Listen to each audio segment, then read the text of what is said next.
കടക്കണ്ണിൽ കടുകിട്ട് വറുക്കും കുട്ടി കടലേഴും കീനാവിൽ നിന്നിവൾക്ക് കിട്ടി മകരപ്പൂ നീലാവിന്റെ ചിരി പൊഴിച്ചേ മണവാട്ടി നഫീസാബി മുഖം നാണിച്ചേ തരിവള പിരിവള തലപണിമാല തലമറച്ചിരിക്കുന്ന തനിപ്പെട്ടു ചേല തവലമുട്ടുയരുന്ന കരളുള്ള ഹാല തരിവള പിരിവള തലപണിമാല തലമറച്ചിരിക്കുന്ന തനിപ്പെട്ടു ചേല തവലമുട്ടുയരുന്ന കരളുള്ള ഹാല. 2 ദിവസം ഓടാൻ പറ്റുന്നുണ്ട് എന്ന് പറഞ്ഞാൽ ഒരു ദിവസത്തെ ചാർജ് നല്ല ഓട്ടം ഇല്ലാത്ത ദിവസമാണെങ്കിൽ 2 ദിവസം ഓടാം. പിന്നെ എന്നാൽ കുഴപ്പമില്ല. 2 ദിവസത്തിൽ ഒരിക്കലൊക്കെയാണ് ഞാൻ ചിലപ്പോൾ ചാർജ് ചെയ്യണം. ചിലപ്പോൾ ലോങ് കിട്ടുകയാണെങ്കിൽ ഒറ്റ ദിവസം കൊണ്ട് ഓടിത്തീർക്കാം. ഇത് 251 കിലോമീറ്ററാണ് കമ്പനി പറയണത്.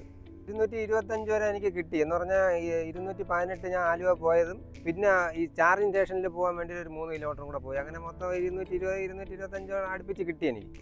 കസ്റ്റമറിന് ബെനിഫിറ്റ് ഉള്ള വണ്ടിയാണ്, കുഴപ്പമില്ല. അത്യാവശ്യം നല്ല ഓടുന്നുണ്ട്. ലോൺ എടുത്ത് വണ്ടി എടുത്താലും നമുക്ക് അടഞ്ഞു പോവാം, നല്ല മൈലേജ് കിട്ടുന്നുണ്ട്. അതുകൊണ്ട് പേടിക്കാനില്ല. മറ്റുള്ള വണ്ടികൾക്കായി വിചാരിച്ച് നല്ല വലിയ വണ്ടിയുമാണ്. ഇതിൻ്റെ പ്രത്യേകത എന്ന് പറഞ്ഞു കഴിഞ്ഞാൽ വലിയ വണ്ടിയാണ്, കിലോമീറ്ററും കൂടുതലാണ്. എന്നാണ് അതിൻ്റെ പ്രത്യേകത.